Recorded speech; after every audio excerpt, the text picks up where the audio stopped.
வணக்கம் மக்களே, tea cup channel உங்களை அன்புடன் வரவேற்கிறது. இன்றைக்கி நான் என்ன செய்ய போகிறேன்னா, அதாவது சால மீன் வாங்கி அதில் கொஞ்சமாக மிளகாய்த்தூள் உப்புலாம் தடவிட்டு அதை நான் வறுத்து கொண்டு இருக்கிறேன். அடுத்தது பார்த்திங்கன்னா, குழம்பு செய்கிறதுக்காக வெங்காயம் தக்காளியும் வதக்கி கொண்டிருக்கிறேன். சால மீன் நீங்கள் குழம்பு வச்சு சாப்பிட்டா ரொம்ப ரொம்ப டேஸ்ட்டாக சுவையாக இருக்கும்.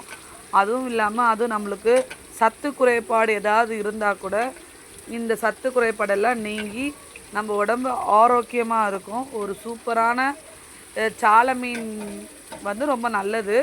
இது சால மீன்னு சொல்லுவாங்க. இன்னொன்று கவலை மீன் தான் ரொம்ப ஃபேமஸ்ஸு.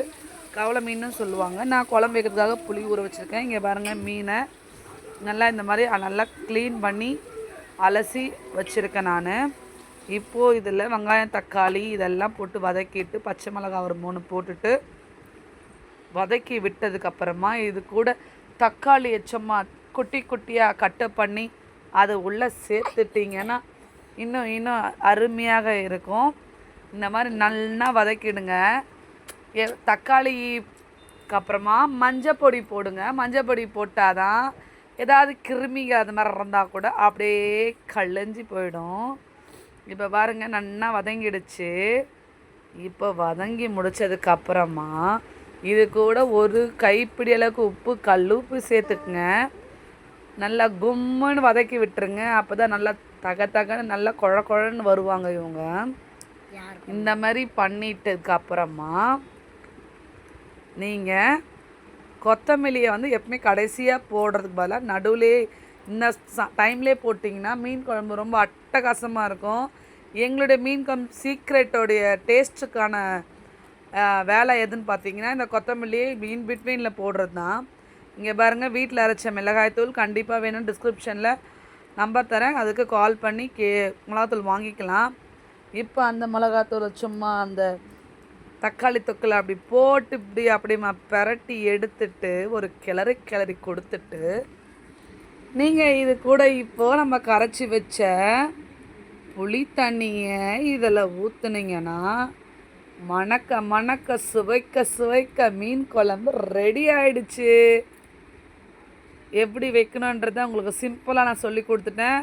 கண்டிப்பாக நீங்கள் இதே மாதிரி ஃபாலோ பண்ணிங்கன்னா உங்கள் வீட்லேயும் அருமையான மீன் குழம்பு வைக்கலாம். இப்போ பாருங்கள், சால மீன் பொரிச்சு எடுத்தாச்சு. எப்படி இருக்கு பாருங்க, பார்க்கும் போதே எம்மியாக இருக்குது இல்லையா? இப்போது மீன் குழம்புக்கு கொதிச்சாச்சு. இப்போ நம்ம இதில் மீனை சேர்த்துடலாம். பாருங்கள், பார்க்கும் போதே நம்மளுக்கு சாப்பிடணும் போல் இருக்குது இல்லையா? கண்டிப்பாக வீடியோ பிடிச்சிருந்தா லைக் பண்ணுங்கள், ஷேர் பண்ணுங்கள், கண்டிப்பாக கமெண்டும் பண்ணுங்கள்.